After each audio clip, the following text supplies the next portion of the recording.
Yo, yo, yo! Hollow Knight Nation! Yeah! Yeah! Hollow Knight Nation! Yeah! I don't think I've ever come up with a better intro, I guess. This is peak. It's just the best intro ever. Hollow Knight Nation, yeah! Hypes me up, you know? I'm starting off the video. No matter really how I feel, I know I've got to go max on my intro at least. I just gotta put some effort in to say Hollow Knight Nation, yeah! And somehow I just gaslight my brain into thinking that I'm actually hyped up. Like, I don't have much energy right now, but just saying that brought it all back. I do have a lot of energy. Usually I don't. Let's see how this run goes now. This is like the first run in a while where I'm like, I'm energized. I'm not practiced, you know, it's my first time playing Hollow Knight today, so, you know, I always gotta be a little bit... Gotta get some warm-up, hopefully. It's hard to warm up now when I have to fight the Radiance as my warm-up. Perhaps not the best boss for that. I could, like, start playing Pure Vessel and then go into Absolute Radiance. Nah. I'll be real though, for most of the videos I've done previously, I did like just take a few shots at Absolute Radiance before starting the video. Oh fuck. As in I just kind of started playing. Like I was just going Hollow Knight, practice Absolute Radiance for a few rounds, like watching a podcast or like listening to some Rain World soundtrack. I love that soundtrack.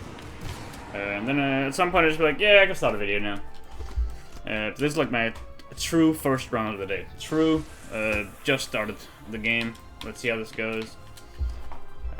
So far, pretty good. I didn't take damage at all in that phase. Okay, I'll try to be more aggressive. I think that's definitely something that I should work on in this phase, is, being able to hit them here. Sure, I can stand right here and dodge a lot of attacks. Okay, say that, but I don't dodge the attack. Twice, yeah, okay. I think I proved how my strategy is kind of failing, you know. I can't just stay there and not take damage. I gotta go for him. It's hard. He moves around a lot. I am on edge. I don't want to get hurt by anything, but I do. To be fair, that second attack was very difficult to dodge. It was an orb that was spawning inside of me. I did not even see it spawning. I thought I would be safe. Clearly not. But yeah, that's how it goes. I think I saw the glimmer and the bubbles of it spawning after it already died. And then I realized, like, oh shit, like retroactively I realized, oh shit, yeah, true, I should have ran. My brain, I think I saw it, but I didn't notice it, you know. And then subconsciously, I just didn't react. Then after it happened, I'm like, oh yeah, sure, I should probably have dodged that or something. Anyway, I've got a yap for like an hour now. I was in Oddball today. Fuck, I killed finish play. I was in Oddball today. Fuck, woke up like pretty early at 9, which to me is very early, but that's just because I have a late shift usually, and like me and my friends stay up late, and it's like there's not really any reason for me to be up early usually and like go to bed in the proper time. Like for me, proper time is around like 12 o'clock or 1 a.m. Because that's like where my life is happening, you know. I have work. Also today I have work until 1 a.m. So it makes sense for me to just stay awake to 1 a.m. every day, so I don't get tired at work. Also my friends are also awake to 1 a.m. And right now I'm living with my friends in a city far away from any family or anything else. So really, like, my entire life happens until late o'clock. If I just started going to bed early, that would just be weird. That would not be optimal. So, you know, I have a good sleep schedule. I go to bed pretty consistently at around 2 a.m. or 1:30. Then I wake up pretty consistently around 10. It's been that way for like the past few months, and it's just consistent about that. I have, however, like had to today wake up at 9, which was a pain. I have to like set an alarm. But it wasn't that bad actually. And then I like woke up, I took a bath while I'm like kind of waking up still. Ate some quick breakfast and like brushed my teeth. I don't know about you guys, but like, fuck, I just said I don't know about you guys. That feels so YouTuberish. Shit. I'm a Hollow Knighter. I'm a part of the Hollow Knight Nation, not a YouTube nation. It's hard, man. Anyway,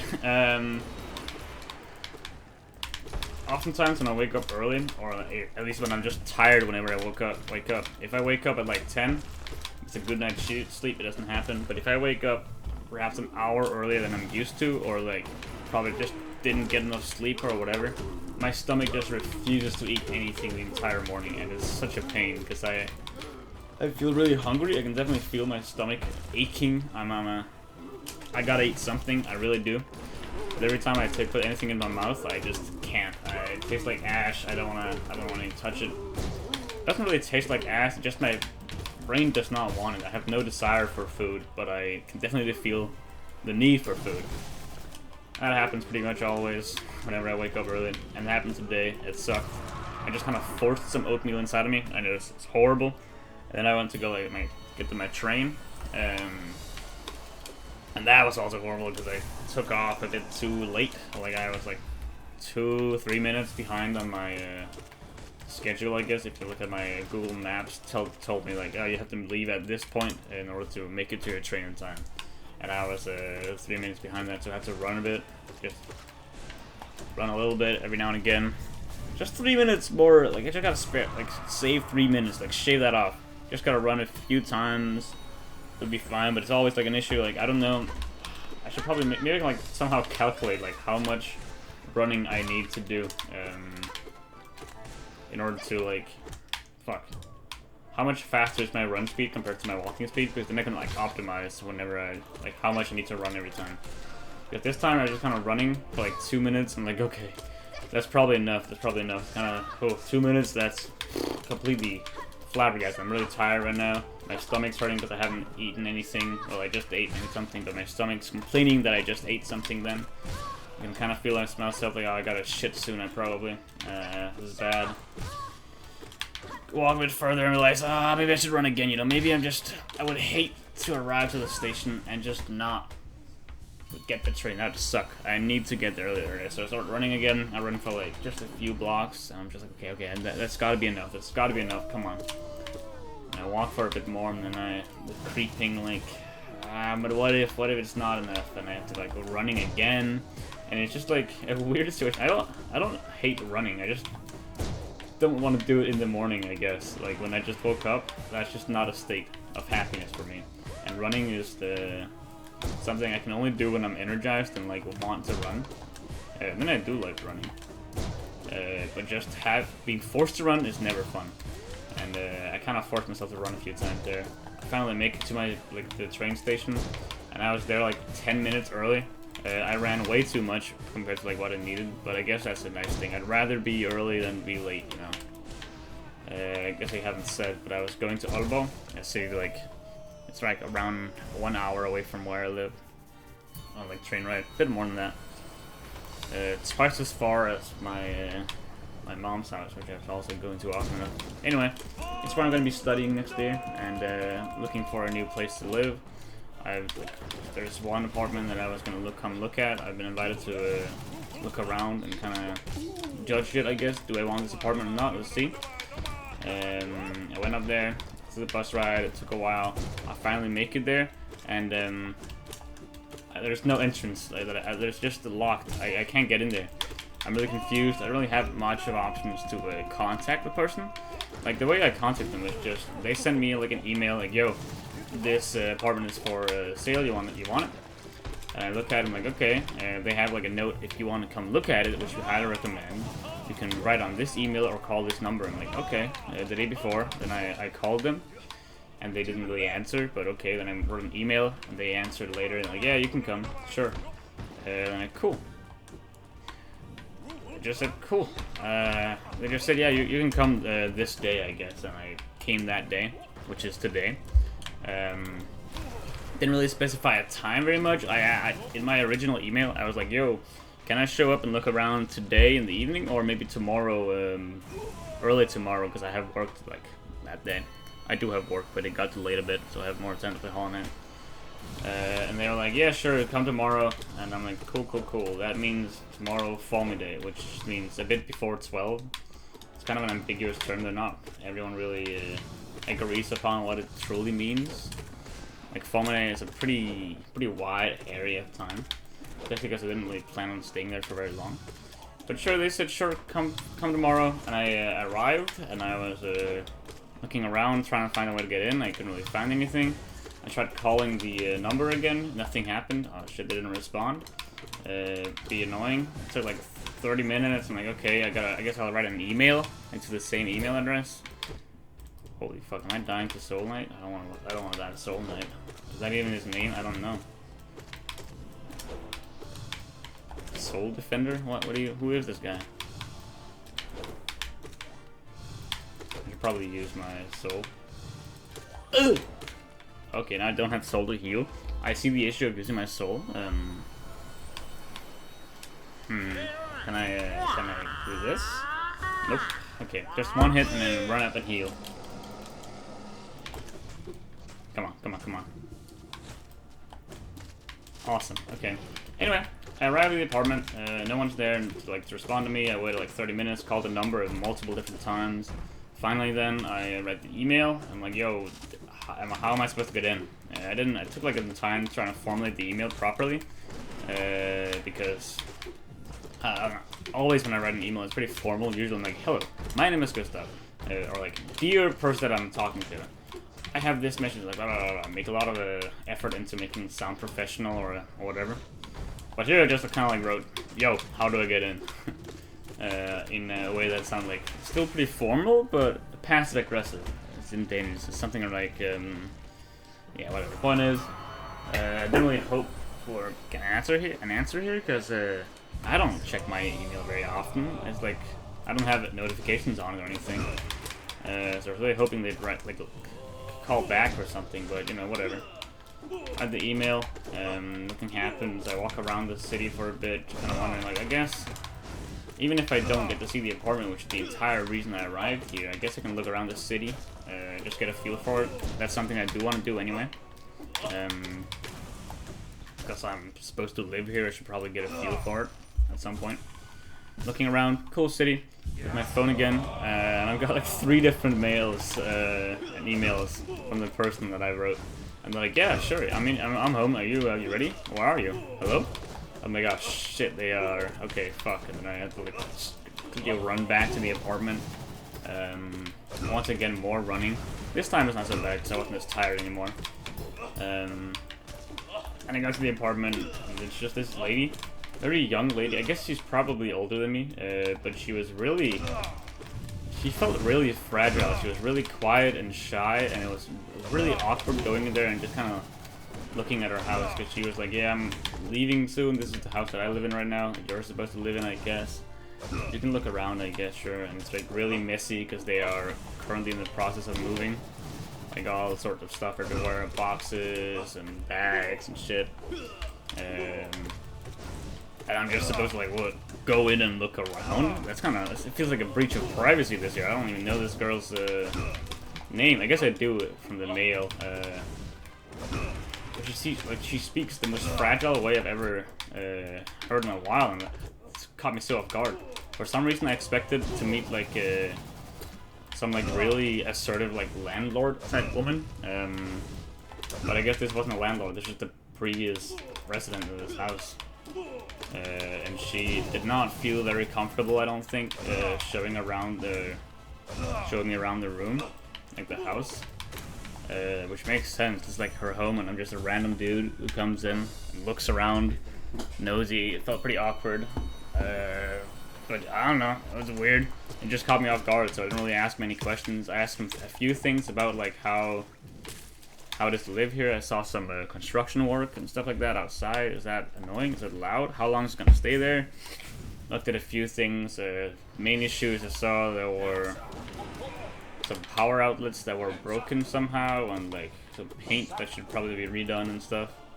And I'm asking like, yo, is this gonna get fixed before I like go in here or what? And like she's just like, yeah, probably. And I'm like, okay, cool. They don't really know anything. look around for a bit, trying to imagine how I would set up my my room in here. And I couldn't really make it work. It was kind of a strange apartment.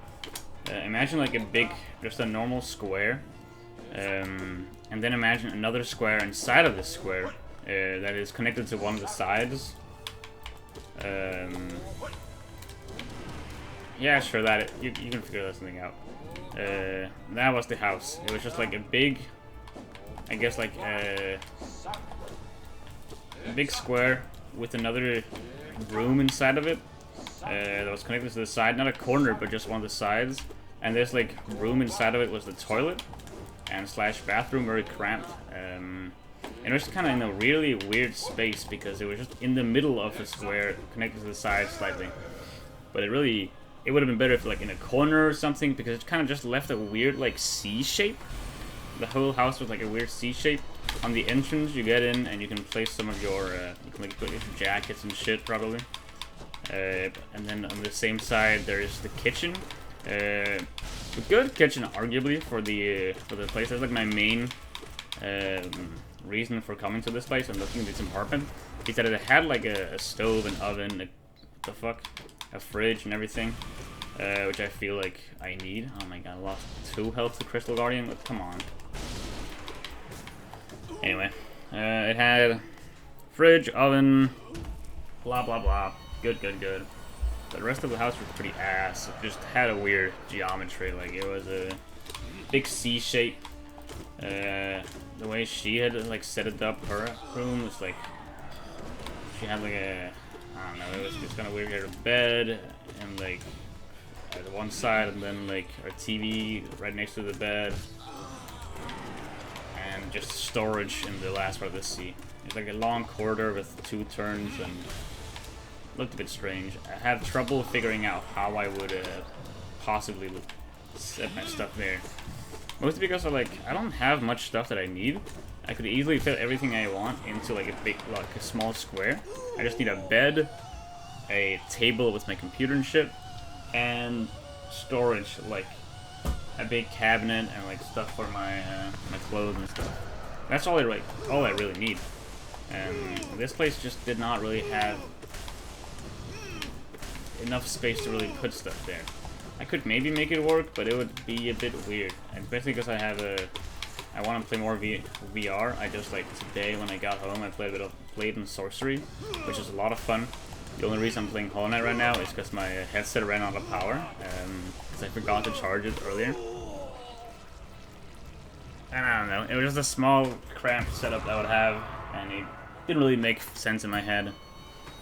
The price wasn't even that great either. It was like 3,500, which I guess is fine.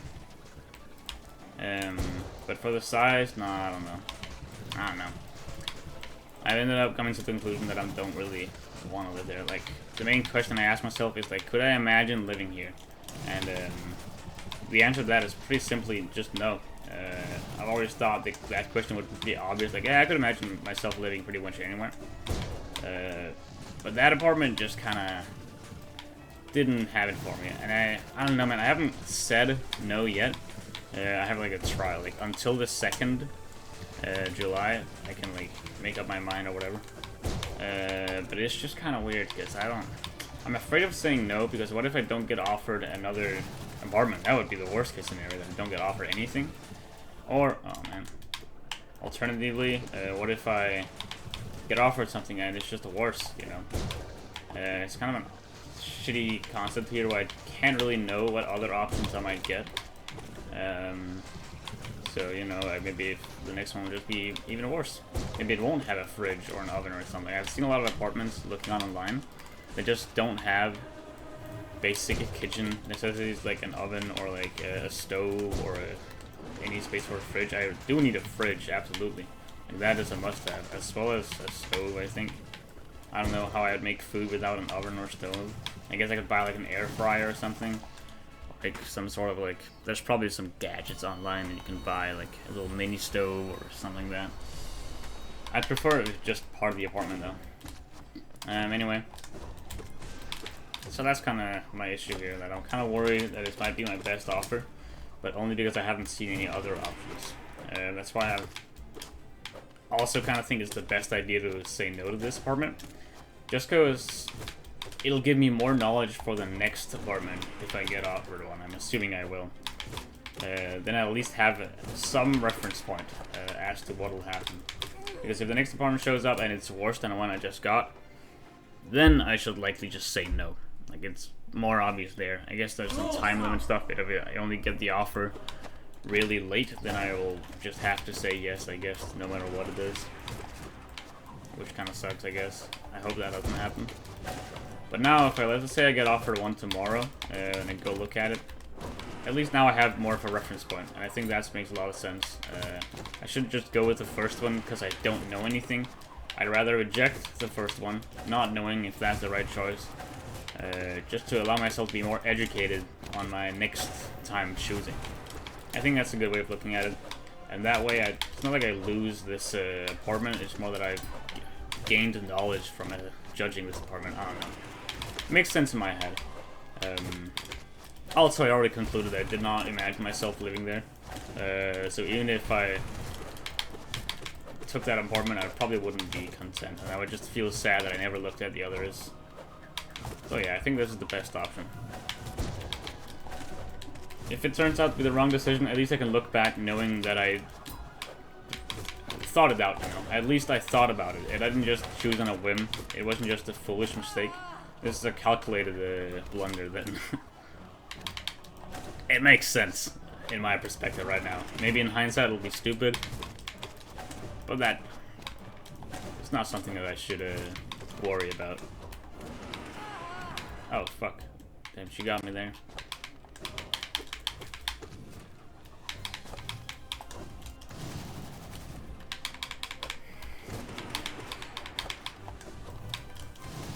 Also, I've been reading my book more. For a long time now, I've been reading The Cosmere Universe by Brandon Sanderson. Specifically, I've been reading Stormlight Archive, which is a really good book series. It's 100% recommend. I read 2 books in it now, and now I guess a third. It was kind of like a side novel in the same universe, and it was really short, like just between the new books, but whatever.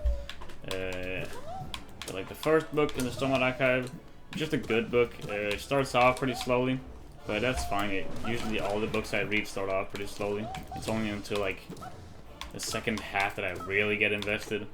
But I'd easily give like the first book like an 8.5 or maybe even higher. It's really good. The second book, holy shit, 10 out of 10. That is so fucking good. It's like 1,020, like 1,200 pages or something, and each of them are just peak.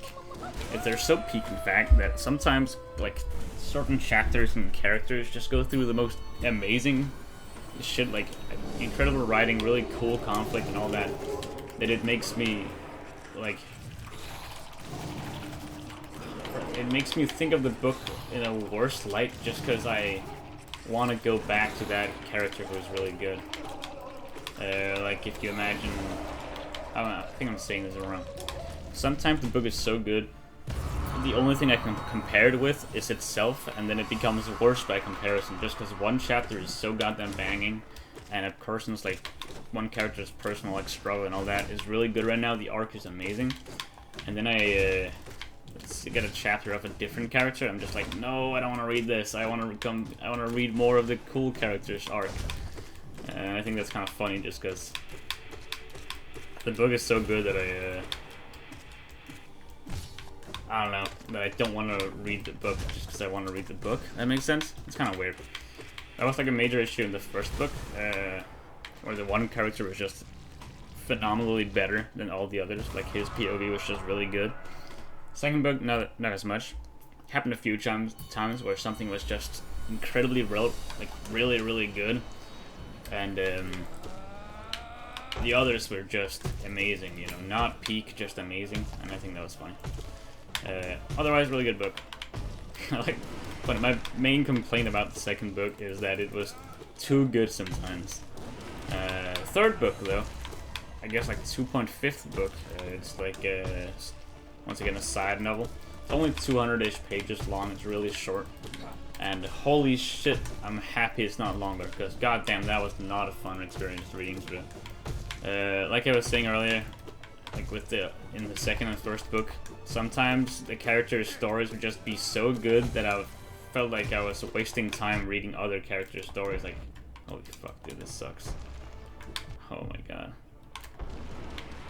That is like what sums up this book entirely, except it's not that sometimes the chapters are so good that I'm missing, that I don't want to read the next chapter. It's that all the two other books, the two previous books, were so good and their characters there and their arcs are really good, and I want to read them, but now I'm forced to sit here and read this god-awful main character POV instead. Let me tell you about her. The main character of this book is called Lift. She's just a really young girl. She's 13 years old, and the author has expressed like this is one of his favorite characters to write ever, and I can imagine why. It seems fun to write, maybe. Holy shit, it's not fun to read about though. God damn, I hate this bitch. Her main personality traits are as follows. 1, she's incredibly arrogant, which is already like one of my least favorite personality traits. Then she's incredibly ignorant, and it's a willfully ignorant. She just chooses not to learn anything. Usually I love the characters who are curious and like wants to like study the world of some kind, just because that's what I want to do as well. I'm interested in what's going on. I want to see what's happening. If a character is actively ignoring the world around them, I feel kind of pissed off, because like, what the fuck? This is a horrible POV. I don't want to read this. And that is essentially one of her main sticks. She just does not care about what's going on around her. She just ignores people all the time. Things happen and she's just like, meh, I don't care. And like, there's another character with her who's like really interested in what's going on, asks a lot of questions, says a lot of interesting stuff, and suddenly he'll just be cut off in the book just because she stops listening. And that is so fucking annoying. She's arrogant, ignorant, also stupid, I guess. And then finally, she's just really fucking lucky, and she's the main character, and the author of the book likes her really a lot. He expressed that he loves writing about this character. It's very obvious that she's liked by the author. I don't know, sometimes in literature, in media, any kind of media, some characters are just more loved by their author, and I can always feel it. There's just some characters that are just being treated a bit too kindly by the author, or being like a bit too lucky or something like that. And I hate that. I hate that so much. I don't like this character. I think she's annoying, obnoxious, arrogant, and just stupid. It's really annoying. But what pisses me even more off is that the author of the book clearly loves her. And fucking hell, that was stupid. I mean, I just rocked into him. I'm trying to like adjust for a nail swing knockback, but I just didn't swing a nail, I guess. Womp womp. So yeah, that's like her main features, I guess. She's arrogant, she's ignorant, and she's loved by the author, which means she just gets really lucky. Throughout the entire book, I was just begging, I was hoping that every page I read would be the page where she gets humbled in some kind. I wanted her to fail, I wanted her to lose everything, I wanted her to suffer, because if she did that, maybe she'd get some character development and actually become a likable character. Please, for the love of God, she is so obnoxious, I hate her. I want her to change. I want her to not be the way she is anymore. She sucks. I don't like her. But throughout the whole book, nothing bad happens to her. Like, sometimes I guess she gets into trouble, which is also part of her personality, just gets into trouble all the time. And she just escapes.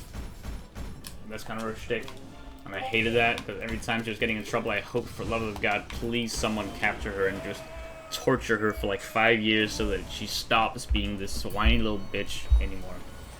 I guess she's not whiny. Well, she was kind of whiny. Anyway, that's my summing of that book, that character.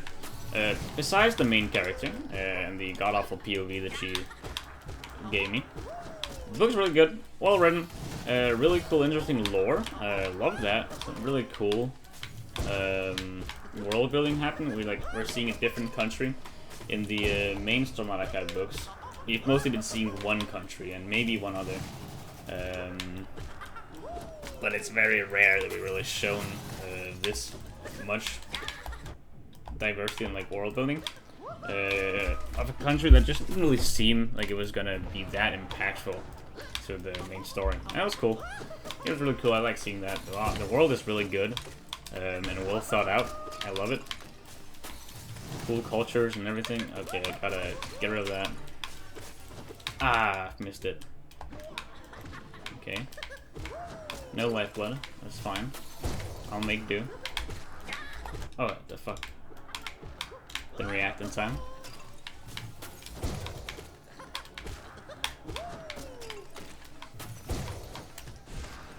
Get rid of that aspid. That sucks. Hope that would kill him, but it didn't. Of course it didn't. Good, good, good. Got rid of those. This is just pest control. It's really difficult. Die, die, die. Kill them all. Good, good, good. Murder. I'll heal here. I think a shriek would kill him, but health is more important in this, right now. Oh, fuck.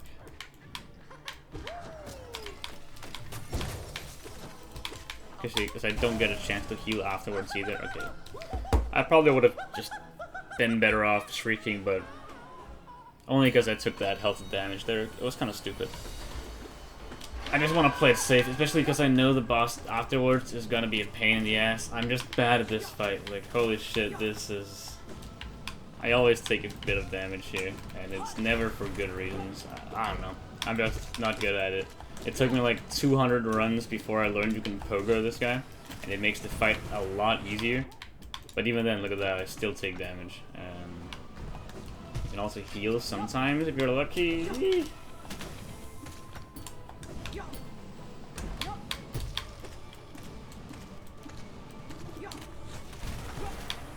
But I jumped as soon as I could, what the fuck?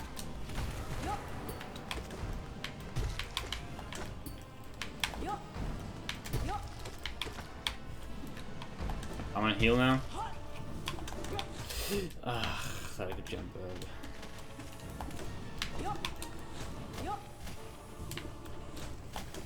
I'm gonna chill here. That's... I don't know. I guess I should have... I could have seen that coming. I don't pay attention to her enough. I just really want to heal, man. Is that too much to ask? I guess, clearly. Ugh. Oh well. Yeah, once again, I knew I'd take a lot of damage here. I'm bad at this fight. Doesn't matter though, I rarely have any lifeblood going in there. You gotta bow first. Sorry. It's about to not bow, that would have been a crime. Whoops, not good. I also hate this fight a lot. It's really hard for me to get used to this fight, knowing... Like, because I always look at Grimm and I'm like, oh, okay, I know this guy. It's like, I know this guy, you know? It's not American Grimm. But it's not American Grimm. This guy is just normal Grimm. And his moves are a lot slower, which sometimes throws me off. Like the spirit attack, where he shoots out a bunch of projectiles, is very different, and it cast me off guard a lot. Especially when I go, and then, whatever. And then the move where it runs at me and then jumps up into a bunch of fireballs, that's also slightly slower, so my main shred doesn't work. And just over the course of this fight, I usually take a bit of damage, but it's fine, I just heal it off anyway. The problem is that I'm afraid to get too used to this guy. I don't want to get used to him. I don't want to learn him. Because then I'll just be getting worse at the other fight. Every time, like, I think last time I failed at American Grimm. It wasn't because I was, on like doing any bad inputs or anything. I was just kind of expecting him to behave differently. Like I've just gotten used to the normal Grimm fight. I see him do a move like this, and I jump. And that's good for this fight, but not the Nightmare King fight. And it's like, I don't know, the hardest thing about this fight is forcing yourself to forget it ever existed once you get to the real Grimm fight. And I think that's not a fun gimmick. I guess I should also use some more shrieks. I don't know how to shriek in this fight. I don't use any life. No, that didn't work. I haven't used much soul at all, which just makes it take a lot longer. Ironically, I'm better at killing the other fight faster. Anyway.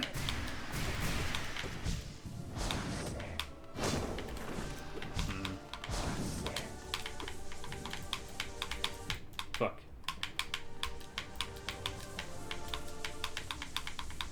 How much have I taken? Twice? Twice taking damage? 3 times? 4? Hey. I don't have to forget the fight just yet.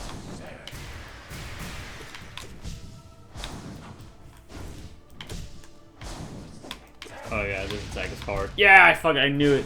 That's the one that's slower than the Nightmare King version, because there I can just dash and be fine, but fuck. That kinda sucks. I know, it's not a difficult fight. I just expected him to behave differently. That last fireball attack is one of my biggest weaknesses in the Nightmare King Grimm fight. I'm just really struggling on that move, but I finally figured out a way to do it. I just got into the timing. I dash at just the right moment. I become invulnerable. It's fine. This guy, however, makes an attack that looks so much like it, but it's just slightly slower and it invalidates my tactic. Yeah, that sucks. Horrible run. Shit. I thought I'd be doing good today. I think I was up until Collector, which I guess doesn't really count much. Up until Collector is not really a challenge. Oh well. You gotta get some bad ones to get some good ones.